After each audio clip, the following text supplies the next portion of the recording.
They built a world where control was everything, where power meant keeping others small, predictable, obedient. A quiet system of dominance, masked as order, enforced through fear, manipulation, and silent rules nobody dared to question. And for a long time, it worked. Until you stepped in. Not louder than them. Not stronger in the way they understand strength, but different, unpredictable. You didn't follow their script. You didn't react the way they expected.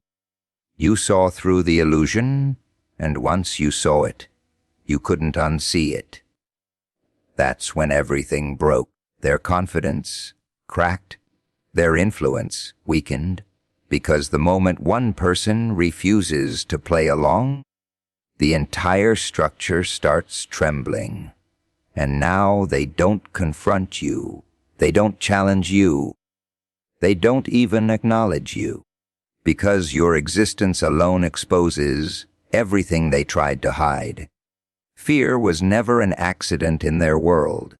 It was designed, refined, and carefully distributed like a quiet poison.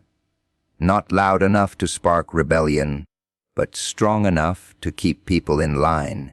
They didn't need chains or force, because they understood something far more effective. The human mind breaks long before the body does. So they built an environment where doubt lived in every corner, where hesitation felt safer than action, and where questioning the system felt like stepping off a cliff. They didn't raise their voices much. They didn't need to. A look, a pause, a subtle shift in tone, that was enough. Because fear, when planted deeply, grows on its own. It teaches people to silence themselves, to second-guess their instincts, to shrink without being told. That was their version of control. Invisible, almost elegant in its cruelty. And the most dangerous part, they convinced everyone it was normal. That this quiet pressure, this constant need to stay in line, was just the way things worked. People adapted. They learned to survive within it. They traded authenticity for acceptance, courage for comfort. Not because they were weak, but because the system was designed to make resistance feel pointless. Strength, real strength, was never part of their equation. Because strength invites challenge. Strength creates unpredictability, and unpredictability is something they could never afford. So instead, they nurtured fear. They fed it slowly, carefully, making sure it never turned into panic. Just enough to keep everyone controlled, manageable, predictable. They studied reactions. They learned what made people hesitate, what made them doubt themselves, what made them step back instead of forward. And once they found those pressure points, they pressed them again and again until it became instinct. Until people stopped needing an external force to control them, because the control had already taken root inside. That's how dominance survives without ever showing its true face. It hides behind routines, expectations, unspoken rules. It doesn't announce itself because it doesn't have to. By the time someone notices it, they're already part of it, already shaped by it, already playing along without realizing the game. And fear in their hands was never chaotic. It was precise, measured, almost surgical. They knew that too much fear creates resistance, but just the right amount creates obedience. So they walked that line perfectly, keeping people uncomfortable enough to stay alert, but not brave enough to push back. It wasn't about making people fall. It was about making sure they never stood up in the first place. Patterns are where they feel safest. Predictable reactions, expected emotions, rehearsed outcomes. They don't need to win every time, as long as they know how the game will unfold. That's the comfort they cling to. The certainty that no matter what happens, people will respond the way they always have. Anger will be met with silence. Pressure will be met with compliance. Control will be met with quiet acceptance. You were supposed to follow that rhythm. Every move they made was based on assumption. They push, you step back. They test, you fold. They provoke, you react exactly the way they've seen 100 times before. That repetition is what gave them confidence. Not power, not intelligence. Repetition. The illusion that they understood people so well that nothing could surprise them anymore. Then you didn't. You didn't argue when they expected resistance. You didn't submit when they expected silence. You didn't react when they tried to provoke something out of you. And that absence of reaction, it wasn't weakness. It was disruption, because they weren't prepared for stillness. They weren't prepared for someone who refuses to play a role. That's the moment the pattern begins to crack. Confusion sets in first. Small, almost unnoticeable. A pause where there should have been certainty. A hesitation in their tone. They start replaying the situation, trying to figure out where it went wrong. But nothing makes sense, because the script didn't go as planned. And without the script, they're exposed. You see, patterns don't just control behavior. They protect the ones who create them. As long as everyone follows along, they never have to adapt. They never have to think beyond what they already know. It's a system built on predictability, and predictability makes them feel powerful. But you removed that. You became the variable they couldn't calculate, the response they couldn't anticipate. And once that happens, their control starts slipping in ways they can't immediately fix. Because control isn't just about what they do, it's about how others respond. And when the response changes, everything shifts. They might try to adjust at first, push a little harder, change their approach, test different angles to get you back into the pattern. But every time you refuse to fall into place, the cracks grow wider. Their confidence weakens, not because you attacked it directly, but because you made it unreliable. And nothing terrifies them more than uncertainty. Because without patterns, they have to face something they've avoided for a long time. The fact that their control was never absolute.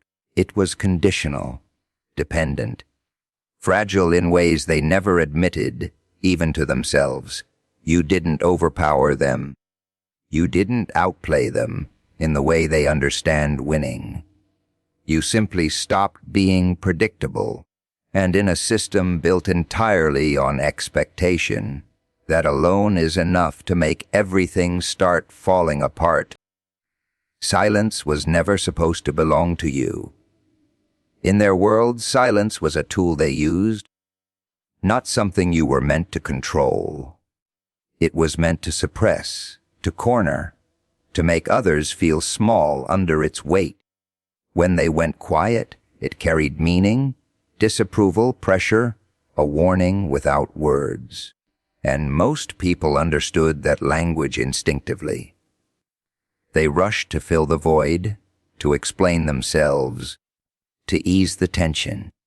That's how the balance stayed intact. Because silence, when used by them, created discomfort. And discomfort made people predictable. It made them speak when they should have observed, react when they should have paused, reveal more than they intended. That's where control tightened. In those unguarded moments where people tried too hard to fix something that was never broken. But when you took that silence for yourself, something shifted. You didn't rush to explain. You didn't try to ease the tension. You let it sit there, heavy and unanswered. And suddenly, the tool they relied on stopped working the way it was supposed to. Because silence in your hands didn't show weakness. It showed restraint. It showed awareness. It showed that you weren't desperate to be understood or accepted. That's what unsettled them. They weren't used to being on the other side of it. They weren't used to wondering what someone else was thinking, to questioning their own assumptions without getting immediate feedback. Your silence didn't give them anything to work with. No reaction to analyze, no emotion to manipulate, no words to twist. It turned the pressure back on them.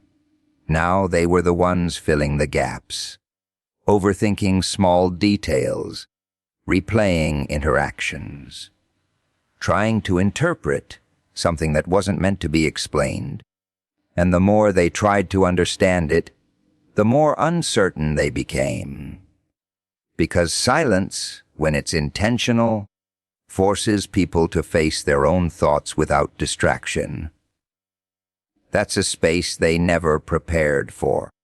They depended on noise, on constant reactions, constant engagement, constant validation that their presence had an effect. But your silence denied them that. It removed the feedback loop they were used to controlling. And without that loop, their influence started to fade in ways they couldn't immediately detect, but could definitely feel. It wasn't loud. It wasn't dramatic. It was subtle, almost invisible. But that's what made it powerful. Because while they were looking for confrontation, for resistance they could fight against, you gave them nothing, and nothing is impossible to control. Silence became your way of stepping outside their reach, not by running, not by hiding, but by refusing to participate in the game they built. It wasn't passive. It was deliberate. Every moment you chose not to react, not to engage, not to explain, you were breaking a cycle they depended on. And the more consistent that silence became, the more it changed the dynamic, not all at once, but gradually. Like pressure building in a place they couldn't see, couldn't measure, couldn't stop. They liked to believe their power came from authority, from position, from something solid and unquestionable. But that was never the truth. Their power was borrowed, piece by piece, from the people around them. It lived in compliance, in quiet agreement, in the subtle willingness of others to go along without resistance. Without that, their authority was just a performance with no audience. Obedience was the real currency, not forced, not demanded in obvious ways, but shaped over time. People learned what was expected. They learned when to nod, when to stay quiet, when to avoid pushing too far. It became second nature, almost automatic, and once it reached that point, control no longer needed effort. It maintained itself, sustained by habit, and reinforced by fear of stepping out of line. That's how their system stayed intact. Because as long as everyone followed the same unspoken rules, their influence appeared absolute. It felt natural, like it had always been that way and always would be. No one stopped to question it, not deeply enough to disrupt it. And the few who noticed the cracks were usually pulled back in before they could do anything about it. You were supposed to be no different.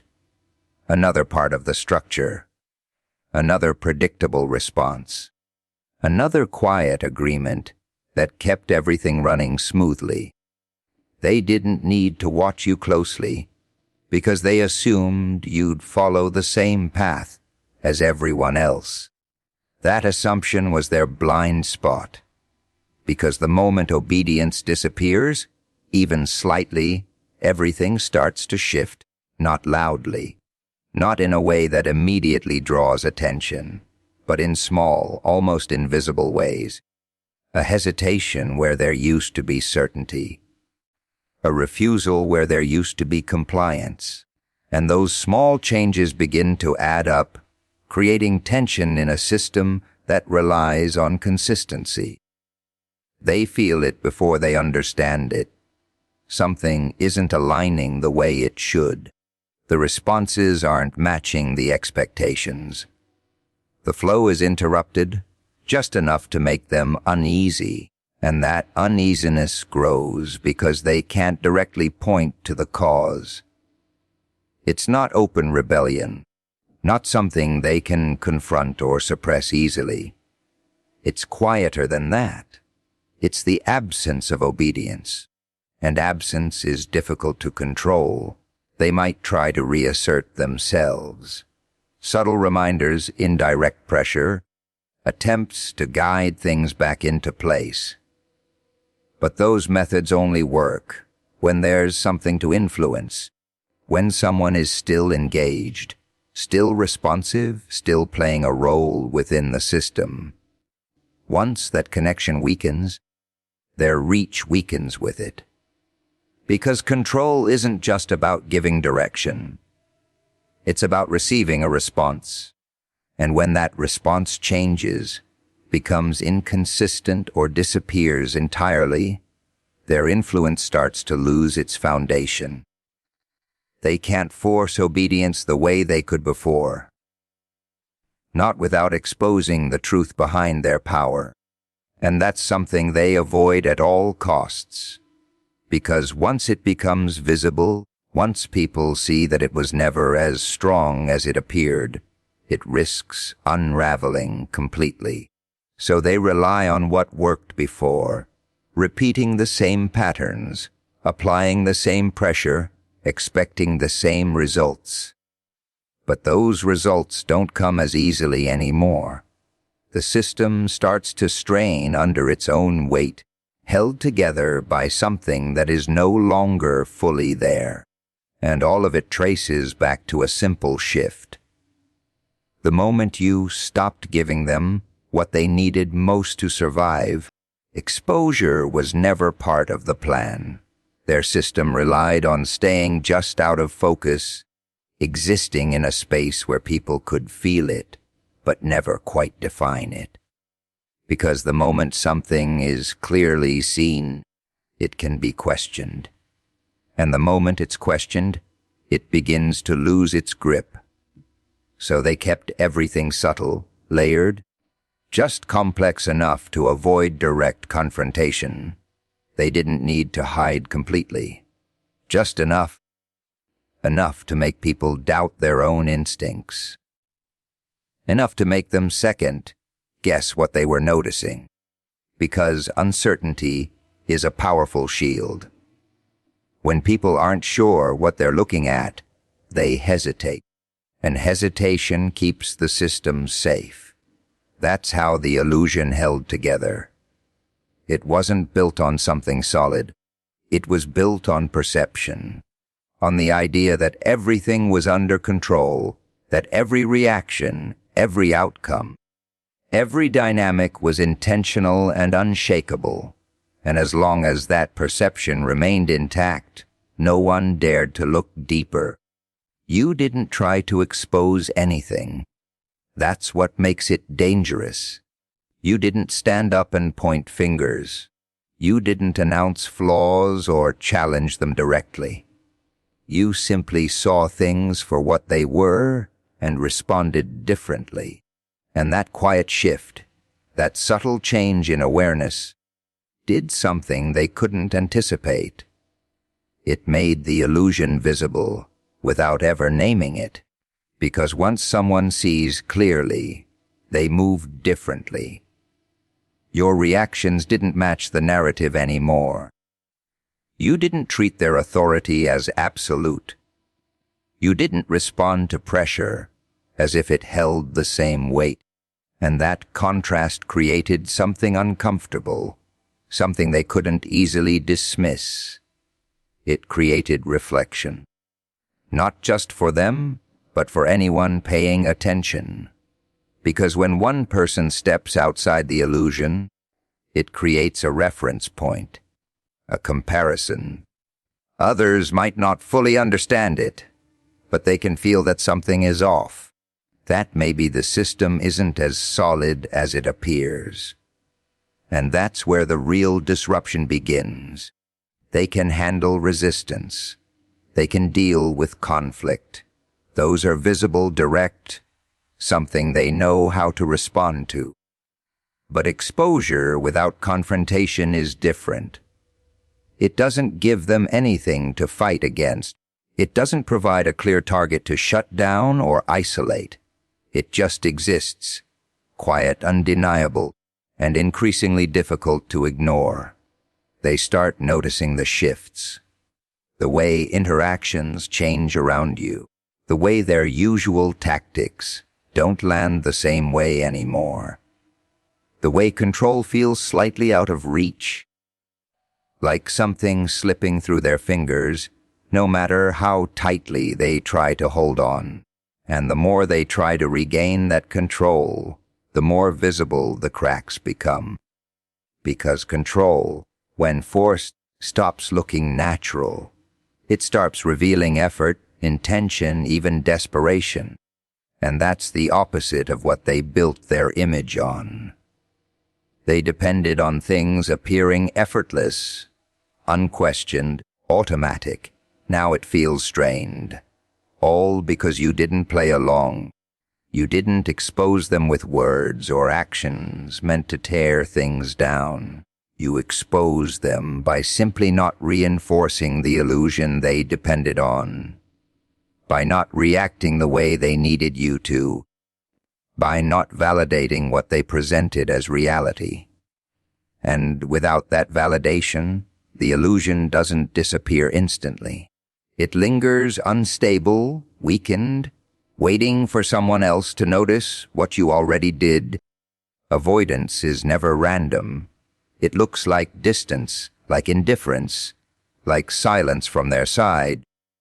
But it's calculated in a way they won't admit. Because once someone becomes unpredictable, once someone stops responding in ways that can be measured and controlled, engagement turns into a risk. And they don't deal well with risk they can't manage. You didn't become louder. You didn't become aggressive. You didn't chase their attention or try to prove anything. You simply changed the way you existed around them, and that shift removed something they relied on: access. Not physical presence, but psychological access.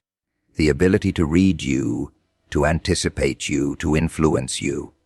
Without that, interaction becomes dangerous for them, because every conversation, every moment of contact carries uncertainty. They don't know what they'll get from you anymore. No predictable reaction, no emotional pattern to lean on, no clear outcome they can prepare for. And when control depends on predictability, uncertainty feels like a threat.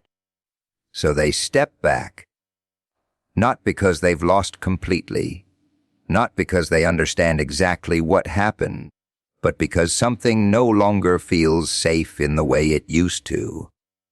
The dynamic has shifted, and they can sense it even if they can't explain it. That's enough to make them cautious. Distance becomes their defense. They might frame it differently, make it look intentional, like they've chosen to disengage on their own terms. But underneath that surface, it's a reaction, a response to something they can't quite grasp. Because staying close would mean facing that uncertainty repeatedly, and they're not built for that. They rely on control to maintain their position, And when control isn't guaranteed, they look for ways to protect themselves. Avoidance is one of those ways. It limits exposure. It reduces the chances of being caught off guard. It keeps them within environments where they still feel stable. You disrupted that stability, not through force, not through confrontation, but through presence. The kind of presence that doesn't seek approval, doesn't follow expectation, doesn't bend under subtle pressure. That kind of presence can't be easily categorized, and anything that can't be categorized becomes difficult to manage. So they retreat into what they understand. Familiar patterns, predictable people, controlled interactions. Spaces where their influence still works the way it's supposed to, because it reassures them, restores a sense of order they feel slipping away whenever you're involved. And the more consistent you remain in that unpredictable state, the more permanent that distance becomes. They stop trying to figure you out. Not because they've succeeded, but because they've accepted that they can't. And that acceptance doesn't come with clarity or closure. It comes with quiet withdrawal, with subtle disengagement, with a choice to look the other way, rather than face something that doesn't respond to their rules. You didn't push them away. You became something they couldn't pull closer.